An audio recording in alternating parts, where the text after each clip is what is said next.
సంగారెడ్డి జిల్లా పటాన్చెరు నియోజకవర్గంలోని బండ్లగూడ గ్రామంలో సెంట్రల్ రైల్వే భూముల్లో ఇళ్లు నిర్మించుకుని నివసిస్తున్న కుటుంబాలకు ఇటీవలే రైల్వే అధికారులు నోటీసులు జారీ చేసిన నేపథ్యంలో మెదక్ ఎంపీ రఘునందన్ రావు గురువారం బాధితులను కలిసి వారి సమస్యలను తెలుసుకున్నారు.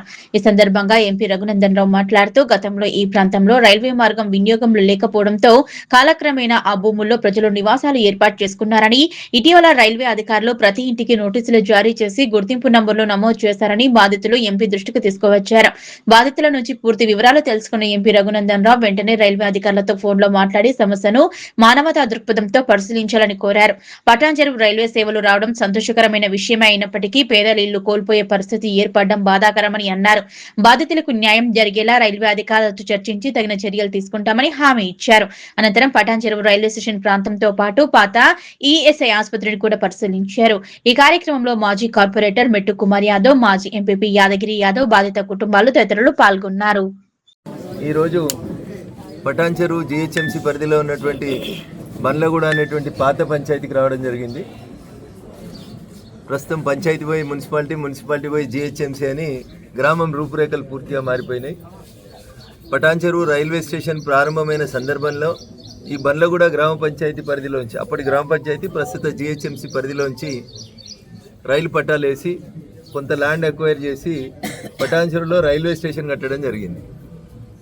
తర్వాత ఒక 5-6 సంవత్సరాల తర్వాత ఇక్కడ రైల్వే స్టేషన్ వయబిలిటీ లేదని రైలు పట్టాలతో సహా మొత్తం సౌత్ సెంట్రల్ రైల్వే వాళ్ళే తీసుకొని పోయినారు.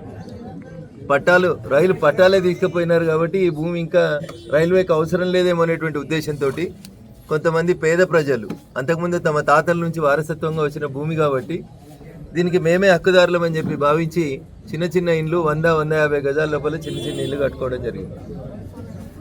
తిరిగి గత 6 నెలల నుంచి సౌత్ సెంట్రల్ రైల్వేకి సంబంధించినటువంటి కొంతమంది అధికారులు ఆ ఇంటి యజమానులకి నోటీస్ ఇస్తామని, ఇదంతా సౌత్ సెంట్రల్ రైల్వేకి సంబంధించిన స్థలం అని చెప్పి డోర్ నెంబర్లు వేయడం జరిగింది. డోర్ నెంబర్ 1 నుంచి మొదలుకుంటే డోర్ నెంబర్ 57 వరకు డోర్ నెంబర్లు వేసి రేపో మాపో నోటీసులు వస్తాయనేటువంటి భయంలో బండ్లగూడకు సంబంధించినటువంటి మా అక్కజల్లందరూ కూడా టెన్షన్ పడుతూ నన్ను అప్రోచ్ అయినప్పుడు ఈరోజు ఫిజికల్గా గ్రౌండ్లో ఏం జరుగుతుందని చూడడానికి వచ్చి సౌత్ సెంట్రల్ రైల్వే అధికారులకు చాలా స్పష్టంగా ఆదేశాలు ఇవ్వడం జరిగింది.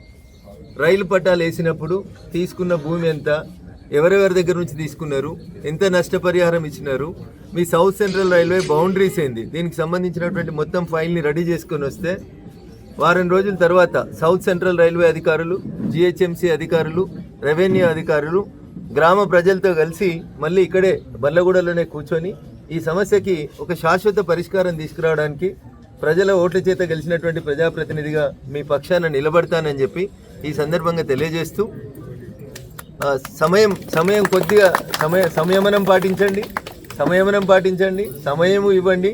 మీ దగ్గర ఉన్నటువంటి రికార్డ్స్, కరెంటు బిల్లు కట్టినాయి, నల్లా బిల్లు కట్టినాయి, ఇంటి పన్ను కట్టినటువంటి పాత రికార్డ్స్ అన్ని కూడా భద్రంగా పెట్టుకుంటే ఖచ్చితంగా నేను మీ తరఫున నిలబడి సౌత్ సెంట్రల్ రైల్వే అధికారులతోటి కొట్లాడి మీ భూములు మీకే దక్కేలా చూస్తానని చెప్పి ఈ సందర్భంగా మీకు అందరికి కూడా తెలియజేస్తాను.